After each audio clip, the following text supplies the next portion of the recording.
Happy New Year and welcome to this week's Who the Folk podcast, the first of 2024. I'm Lonnie Goldsmith, the editor of TCG Folk. This week I talked to Keith Shifrin, the owner of the School of Rock franchise in the Mac-Groveland neighborhood of St. Paul. We talk about what got him out of the corporate world and into franchise ownership, the power of music, and how being in a band can unite a group of people on this week's Who the Folk podcast. But before we hear from Keith, if the new year has you thinking about new hobbies, new exercise programs, healthy eating, or any other self-development activities, head to your Twin Cities Metro Public Library or the Twin Cities Metro e-Library on the Libby app to check out or download resources to help you reach your goals. I use the Libby app to check out books on my Kindle all the time, and it is easy as possible. Find out for yourself just how easy it can be at www.melsa.org/Libby. Keith Shifrin, welcome to the Who the Folk podcast. Thanks for joining me. Thanks for having me. So we are here in one of the studios of the School of Rock in St. Paul. You are the owner of this location. And I've heard of School of Rock, but my introduction to it is because Jack Black is awesome, sure, and the movie is hilarious. But the concept of teaching kids to play music through School of Rock actually predates the movie. Is that correct? Yeah, the movie is actually based on a real guy named Paul Green. Now the movie takes some liberties and how it all comes together. Sure, as they do. Absolutely. But the premise is there, which is really it was an out of work sort of, I think, struggling musician who sort of saw a new way or a unique way to teach kids how to play music. And that's really at the heart of what rock is. It's teach them how to play music they're familiar with, teach them how to play music based on the song, and then extract the lessons out of it versus kind of working the way it's always traditionally been, which is starting with scales and chords and theory and things like that. So I was going to say music theory was the word I was going to get to there. But yeah, so it really gets the kids playing right away, and that premise is at the heart of what we do here. And School of Rock, there's about 325 or so around the world, about 300 or so in the United States, and then 3 here in the state of Minnesota ourselves. We got one out west in Plymouth and Eden Prairie, both of them out west. But the premise, it's really all performance-based, song-first learning of music. And really what that means is all of our students, and that's kids and adults. I think my youngest kid is 6 and my oldest is 76. Wow. And the premise is the same for both. We put them into band settings. They learn set lists throughout a 4-month season, and every 8 weeks they go out and perform at live music venues. So it really starts to look like sports for musicians. So you actually, and then on top of that, they're having an individual one-on-one lesson each week. So they're having an individual one-on-one lesson, a band rehearsal every week, and then perform every 4 weeks. Really keeps everyone working together, practicing, and then, like in sports, you want to have that opportunity to perform, to kind of put your work to action, and that's what the performances end up doing. I mean, and practice is important, but I remember when I was playing sports as a kid, practice was fine. You had to practice to get to the game. Exactly. And the gig is the game. And the gig is the game, exactly. And the secret sauce here is just, when you're dealing, especially on the kid side of it all adults do, but they sort of feel that peer pressure when they come into a rehearsal. They want to hold up their end of the bargain. Right. They don't want to come into the rehearsal and not know their parts, so they practice. And it's really at the heart of anything you do in life. You put in the time, you put in the hours, you're going to start to see the result. And then the performance is the result. And certainly there's a whole new set of challenges and fears that come into people when it comes time to perform. Well, we've got 9, 10, 11-year-old kids here that have performed 15, 16, 17 times already in their life. And each time you can just see they get more and more comfortable, the performance gets stronger, and it's really at the root of what we're teaching here. It's amazing that you watch the progression of them just upping their game each time each quarter that they get into a show. Yeah, and that's why we have such great retention. Not just here in St. Paul, but everywhere. It's such great retention because the program works. It's engaging. Everyone has fun doing it, and it's euphoric. You kind of have that. Oh my God, I'm getting on stage, I'm performing, and then you do it, and you can't wait to do it again. Right. It happens almost every time. Which is super cool. Yeah. That's really fun that it's able to work out that Absolutely. way. Yeah. So that's sort of the very high level of School of Rock. But what was your entry into School of Rock? Sure. How did you get here? Yeah. Well, as way as background, I was born and raised out in Maryland, outside of Washington, D.C., went to college up in Boston, did some work and internships over that period. And because of a internship I did in Chicago, I ended up getting a job here in Minnesota, Minneapolis. I moved here in 1995. And when I moved here, I basically came with a garbage bag full of clothes, and then I had just bought an acoustic guitar from my college roommate's brother.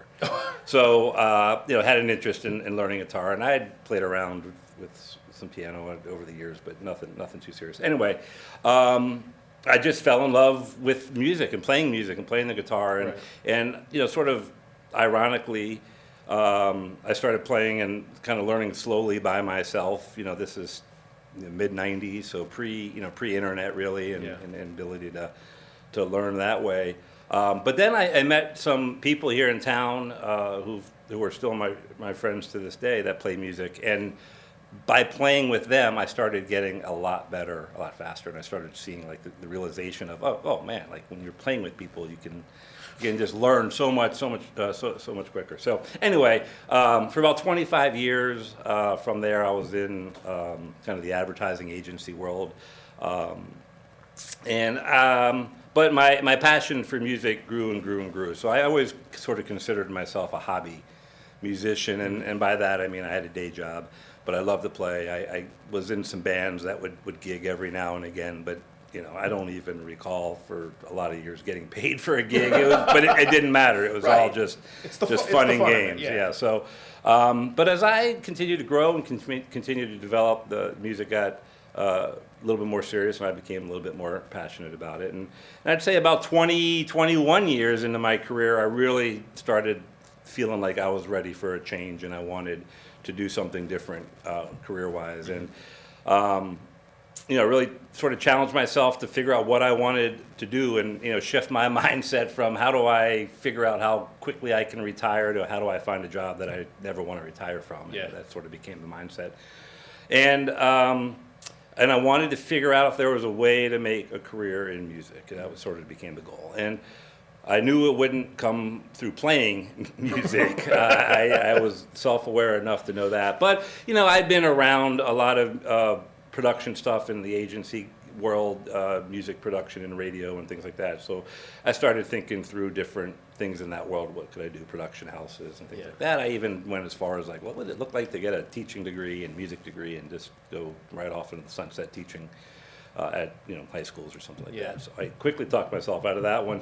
Anyway, I was at work one day and having a challenging day, and I called a buddy and was kind of bitching and moaning to him and said, why can't I just hang out all day and with kids and play music, And he's like, oh yeah, like kind of like going to a School of Rock. And I had never heard of School of Rock. I'd heard of the movie at the time, but I didn't know it was a real thing. So literally with my offhand on the phone, I'm Googling School of Rock, and 10 minutes later, I'm on the phone with them, and, we started talking from there. And it really, as I started talking with them and looking into it and figuring out, sort of what I was looking for, where my skill sets were, and what School of Rock was, it more and more started to become the right fit. And it's interesting because, talking about your experience of how much better you felt you got as a guitar player once you found contemporaries here to play with who you've been friends with for nearly 30 years at this point, it's very similar to the School of Rock teaching method and the ethos behind it. Exactly, and that's why there's no, crazy weird science going on here. It's just the fact that when you play with people, you get better. There's an aspect of musicality that goes on because you're not just playing. You need to listen.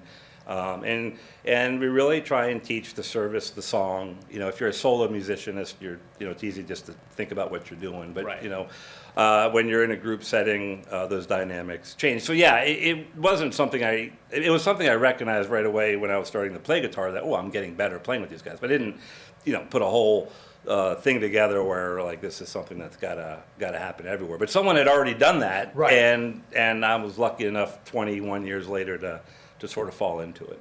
So this was 2019 then? Yeah, so I started, I heard about School of Rock and started Googling.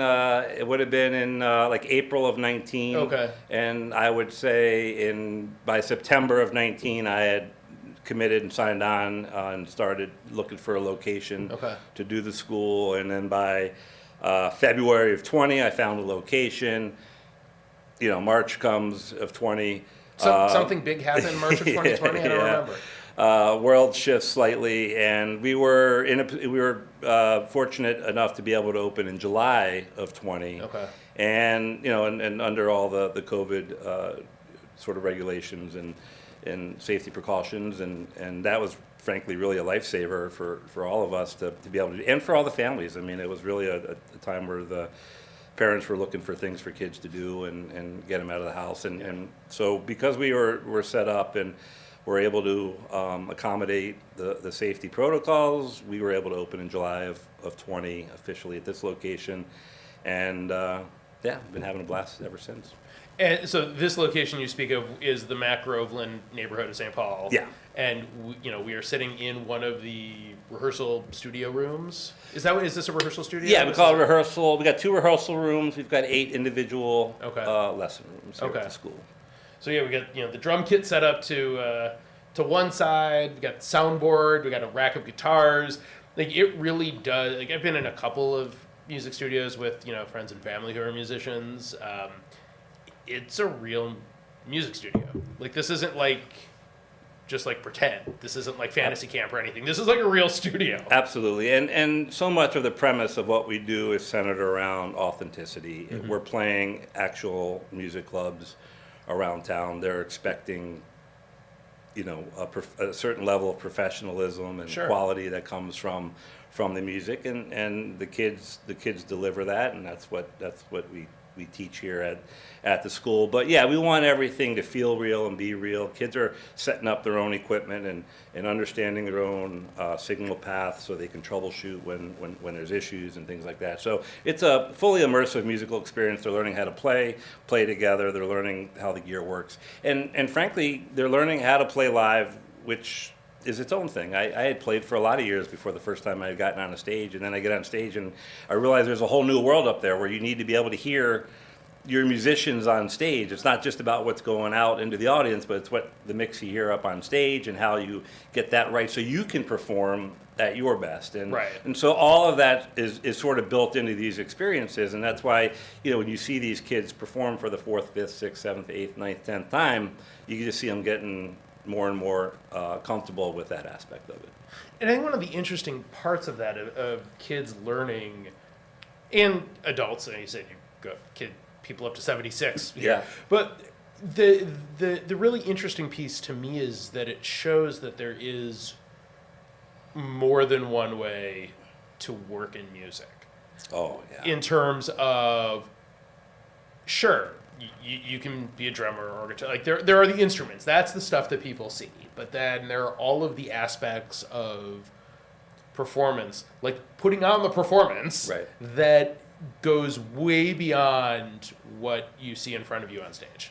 Yeah. Oh, absolutely. It's and everything's live, and there's opportunity for a million things to go wrong. Sure, absolutely. And that's before you even start strumming your first note or counting the band in. So yeah, like I said, it's a fully immersive experience, and we see a lot of kids when they graduate high school and essentially graduate from us, go on to a lot of different types of musical careers or education. So there's just the music and there's playing, but there's the audio side of things, and there's the video side of things, and lighting, and engineering and production and all that kind of stuff. So they get enough of a taste and a touch of all of it that they can start to really figure out what path they want to take. But it's not uncommon for a lot of our students to go down a path of a musical career.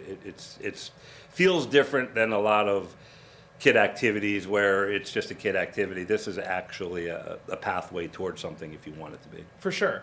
And, it's interesting. Sports is always grouped by age, almost always, up to a certain point. But when you're a kid, you're playing, under 8s, under 9s, under 10s, right? So you're grouped more closely by age. And with music, I suppose you can also be, but also it's if you're good enough, if you're good enough, you're old enough mentality. Absolutely. As well, that you can have more in the music world than maybe in the sports world. Absolutely, yeah. So for our kids, anyone under 18, we've got 3 levels of performance program. Basically Rock 101, Rock 201, Rock 301. And your Rock 101 is for call it your 7 to 10-year-olds. Now, you're 100% right that it's not so much age-based. There's a balance between age and skill. Right. But what we don't ever want to do here is put them into an imbalance. So what I mean by that is if the best guitarist in the school was 8, yeah, we're not putting them in a 301 band with 17 and 18-year-olds. Right. Unless, it's just socially, it's just not going to work. It's weird. Yeah. Now, if the family and the kid themselves, everyone's different and built different. If there's a conversation had and they can handle that and we feel like it's not going to be a detriment or it's not going to be weird for the 18-year-olds, we'll make it work. But in the most general sense, we're trying to match kids from an age and skill set standpoint, which is why everybody gets a free trial at every School of Rock around the world. And that really does 3 fundamental things. One, it gives the family a chance to come in and see the school, get a tour of the school, see the environment, and get a vibe of the culture. Yeah. The student themselves, they'll get a free lesson. So they'll start to get a sense for what a 30-minute lesson looks like and feels like and what the expectations. And in that trial, the student will end up walking out of there learning a song. Like we always start with, we're going to teach you how to play a song today, no matter what level you come in at. But the third thing, and really most important for us, is we're going to evaluate the kid, where they're at now, and then put them on a path to be successful. So whether that means you're going to start at 101, perhaps you'll start at 201, perhaps you'll start at 301. So we're very conscious of the sort of social dynamics of it all. But at the same time, we don't want to put kids that are good enough to play with older kids with younger kids, because then they get bored and so it's a delicate game. But we've got graduation requirements and how to move up. Everything's really clear to all the families and parents on sort of what they need to do to get to the next level from a skill set standpoint. And then it's a matter of working with the families if there's any developmental or personality challenges that could impact the band they move into. And you mentioned sort of the dynamic, like band dynamics are unbelievably tricky. And I'm thinking more of like the professional touring people who've been doing this, 25, 35, 45 or more years, right, on the road with the same group. Like you're a family, you're there together, and obviously these groups are touring in the same way, but the chemistry still has to be there. Yeah, there's a reason, VH1's Behind the Music was like the #1 show for all these years, giving you a peek into some of these band dynamics. But absolutely, when you think about sort of traditional musicians, especially those that sort of form rock bands and go out on tour, they're sort of the outcasts of the neighborhood or of the school, and they're kids. They're almost always kids when they start, and then they create something, and then it becomes monetized, and all the challenges start to come to fruition where these people aren't really ready. You talk about this family. Well, families develop and grow and grow. Right. when you're a band, and especially the ones that have big success right away, you sort of just get thrown into it, and you're swimming in the deep end. But yeah, band dynamics in any environment are something, and certainly the band dynamics are important. But that again, what's nice about what we do here is all of our kids are in their band for 4 months, which is plenty of time to create strong or challenging dynamics. I'm sure. But there's a teacher for every band, and that's part of their job to work through and work through dynamics that way. But that that's just part of the education that you're also getting here. I kind of look at what we're doing here as if I got kids that graduate. They've been in 12, 15, 16 bands here at the school. Wow. So by the time they if they want to go out and create their own band, they sort of have a little bit of an understanding and a history of, okay, let's not go down that path or things like that. You do it long enough, you know what you want to look for in your next sort of group. Yeah, well, anything in life, whether you're on a sports team or in a work environment, or you just sort of like being in society in general is, how do I sort of be myself, but how do I fit in and keep things growing and make the sum greater than the whole of the parts? Right. I mean, and it feels like in a way, sort of how you got here is that you were just looking for the. At a certain point, you look for the next challenge. Yeah, and that's a great and that's a great sort of analogy. And I've had a lot of my friends, when I did this, like, oh wow, that happened fast. I'm like, no, I was looking for about 4 years. Right. You didn't know I was looking for 4 years. But I, and as I look back on it all, and I feel really fortunate to have, be in the situation I'm in, to have made that leap and all the things that have come from it. But it wasn't, well, let's just see what happens over here. It was thought through, and I kind of knew what I didn't want more than what I wanted, and because of that, I could land somewhere better than where I was. And that's kind of what I'm talking about here, is through experience, you're just going to understand the things that maybe you don't want to engage in and go down a different path.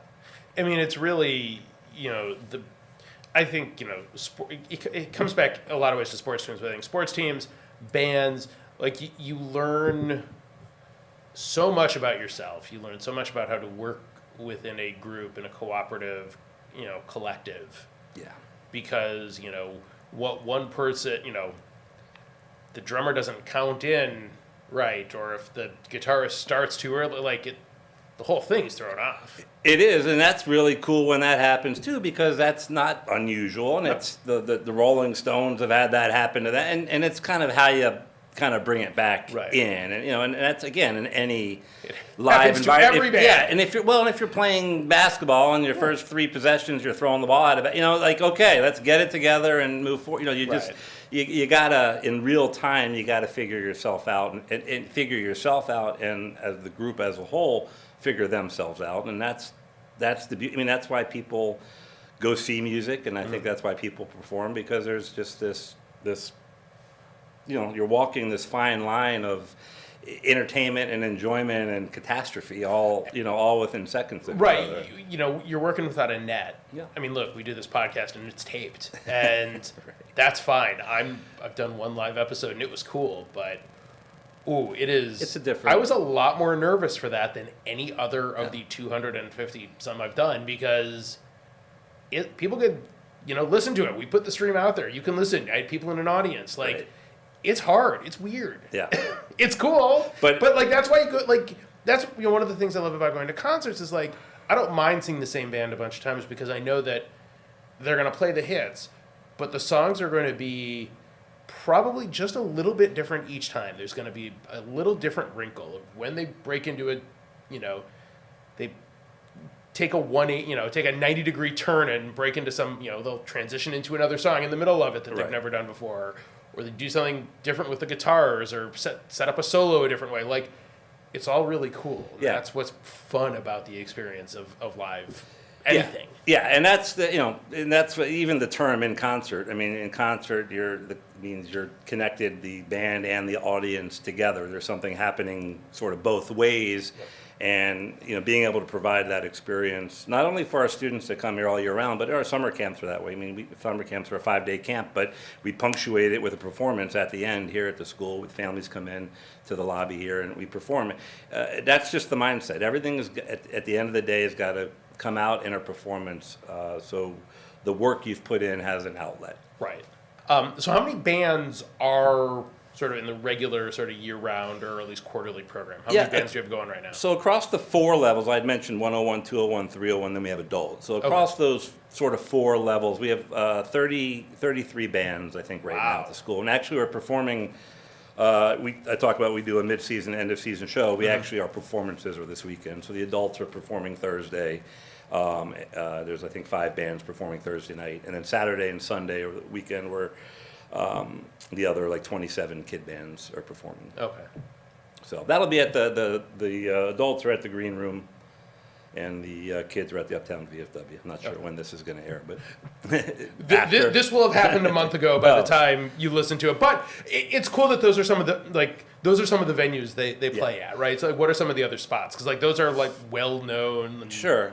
Places around town. Yeah, we did the Poorhouse downtown and Jersey's and Route 47, the Amsterdam. So yeah, I mean real venues. Yes, without a doubt. And it's great because all those different venues have different stages and different setups and different sound people. So again, part of that experience. It's not a plug and play thing. Well, I guess literally music is plug and play, but not every venue is the same. Not every mix is going to be the same, and not every audience and things like that. Right. So again, kids and students are getting that experience. I mean, I think a lot of the audience I would imagine friends and family in a lot of way, but it's cool that clearly there's just people who are out for a drink and want to hear music that are there. Yeah, I've had more than a few students, adults and kids, that just happen to be where we were. And what is this? How do I become a part of it? So that's fairly common. And then on top of it, I've got 2 house bands here at the school, a younger and an older, and that's an audition-based band for all the students that are at the school. And really, the premise behind those bands, the younger one is a little bit of marketing for the school, so they'll go play local elementary schools and block parties and things like that. So it's great exposure for the school. Almost all of those are performances, the kids' friends and families will be there, but I'd say about 70-80% of the audience are not attached to the school. So it's kind of a marketing and awareness opportunity. And then for our older house band, they do a little bit of that, but mostly it's really for more intense program for them where they're going to go play 60-70 shows over the course of a summer or course of a year. We've even taken them on a couple-week tours around the Midwest, and we'll connect with other schools around the country and go do a little mini tour. So it's just sort of that next step for the kids that are a little bit more serious and taking the time to try out and audition for the band. Are there a lot of bands that, maybe they choose not to audition for that band, but are there bands that stay together out of the class or outside of the School of Rock? Yeah, so there's a few, and we try and keep our distance from it in the sense that let them they do their own thing. Their sure, thing. But that's fine. Definitely some of those kids have I know formed bands, and a lot of the adults I know get together and do some side projects, or maybe they feel like they need another rehearsal together, and they'll figure themselves out and go find somewhere to rehearse. But certainly this is a jumping off point, and I'd say for the kids it tends to happen more, as they graduate and sort of move on. Sure. But yeah, definitely we encourage them to play inside, outside of the school environment as much as possible. But either way, it gives them a foundation. Absolutely. And again, this thing isn't, it's really a passion thing. I mean, if you're coming here and you're staying here, and you're taking multiple instruments, or you're in multiple bands, and you can see the kids that, really gravitate and attach themselves to this, it gets to a point, and this is kind of how it worked for me. I just became so passionate about it, I needed to figure out a way to make a career around it. It does kind of overtake you in a way where all you can think about is where am I going to make music? How am I going to make music? How am I going to stay involved in this? Whatever the case is. I mean, it's great that they have this outlet, that there's a way for them to get involved in something, and from a young age, where they can sort of learn in a group environment how to do sort of, people, talk about the people talk about the importance of music all the time, and at an early age, and exposing kids to music, and like, this is a way to really immerse them in how to make music. It is, and really, the other thing that's really gratifying from my seat is a lot of these kids come in, they hadn't really found their tribe. They're not sports kids. Yeah. They're not the brainiacs, or whatever the case is. But they come in here and they see some kids in a similar situation, and there's a camaraderie, and the stories, and talking to parents, how it's changed their household, how all of a sudden, little Jimmy's so talkative at dinner now, and, things like, and you just start to hear the little, the ways you have an impact on them outside of music, and it just becomes so gratifying. And it, it's really starts to change lives, and that's just the best part of it. I mean, music there's so much of music comes from a place of outcast, like kids being outcasts. Like, there's sort of the, kids that are shunted aside or aren't the popular kids, who aren't, whatever. And music becomes sort of that outlet. And that's how, I think you hear a lot of times these groups that come together of these sort of, weirdos. Yeah, and you think about and I mean that in the nicest possible way, right? Totally, yeah. These weirdos coming together. You're a freak fly, for sure. Yeah, and you think about the origins of music, especially rock and metal and hip hop. I mean, it's all sort of rebellion, and it's all born out of that. And that's what's really cool about today, is that spirit is still there, but because of the accessibility, because of the digital aspect of it all, anyone and everyone can do it. And can do it, from their bedroom if they want, right. So it's really accessible, and and I encourage everyone to do it any which way you can, or makes sense to you. Now, for me and for the community we've built here, doing it together, doing it in a band environment, doing it under the guise that you're going to perform it, we feel like that's. Sure. That's the way to do it. But we're always looking at different ways how to incorporate some of that other, the digital music, beat making and things like that into what we do here.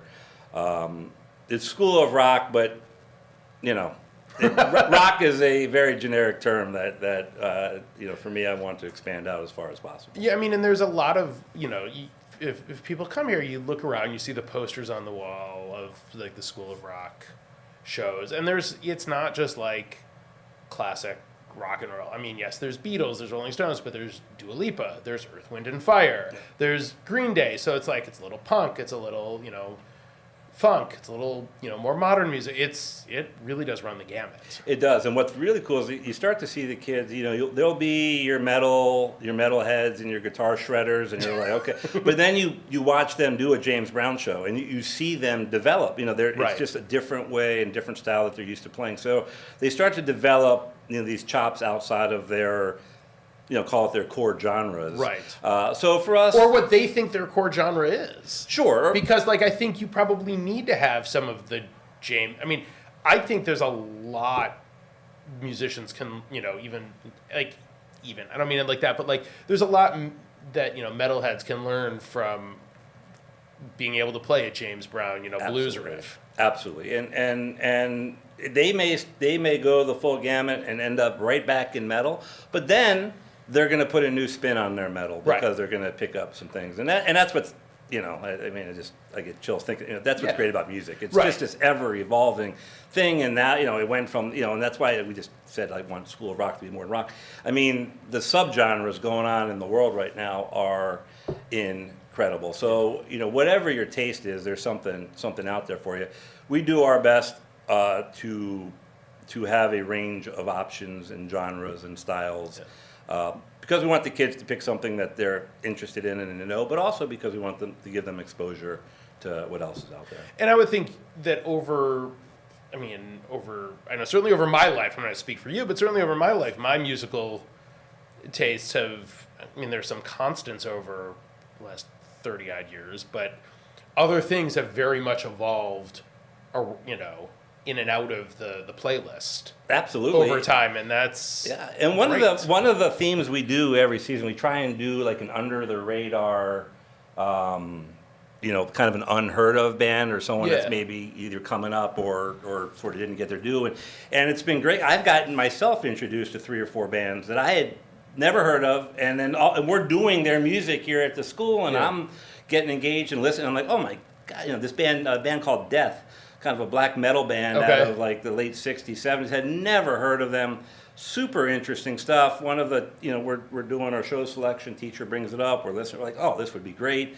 We do it, it's a great show, and now they're on my playlist. So, it's like, that's just a great thing. There's just no ending to hearing and new music and learning about new artists. No, for sure. And that's what makes music awesome and ever evolving, is just the way you can, you learn, you pick up new things, you pick up new interests out of it. Well, it's never ending. Carlos Santana is somewhere right now still working through something. I'm scale, sure. you know what I mean? Like, it's just a never ending journey.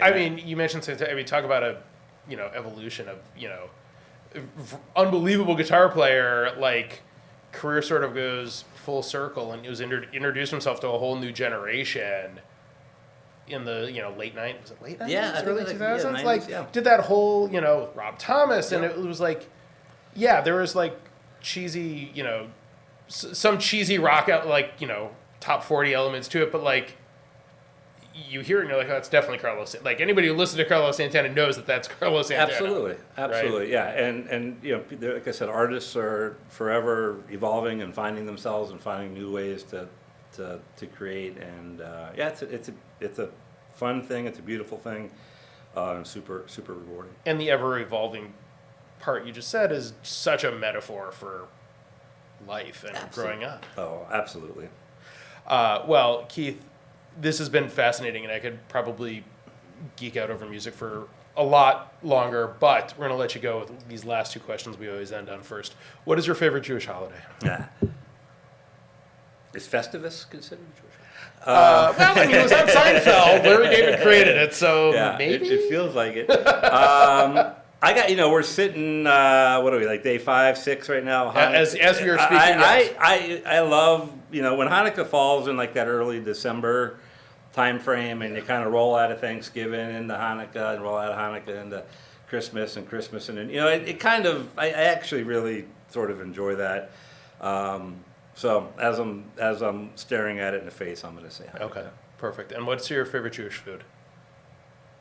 Ooh. We just had latkes the other day, and they're super good. But I'm gonna say noodle kugel. Okay. I like my sweet dish, and anyone's in particular?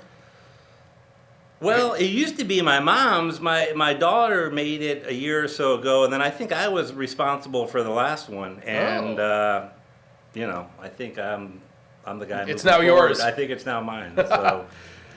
Keith Shifrin, thank you so much for the time and hanging out and talking to me. School of Rock here in St. Paul and Mac-Groveland. We'll have a link to it in the show notes. But best of luck going forward, and Happy New Year. Yeah, Happy New Year. Appreciate you. The Who the Folk podcast is a part of the Jew Folk Podcast Network and a product of Jew Folk Inc. Please subscribe, rate, and review wherever you get your podcasts. If you have suggestions for other podcast guests, please email them to me at editor@tcjewfolk.com. For our other shows, check out tcjewfolk.com/podcast.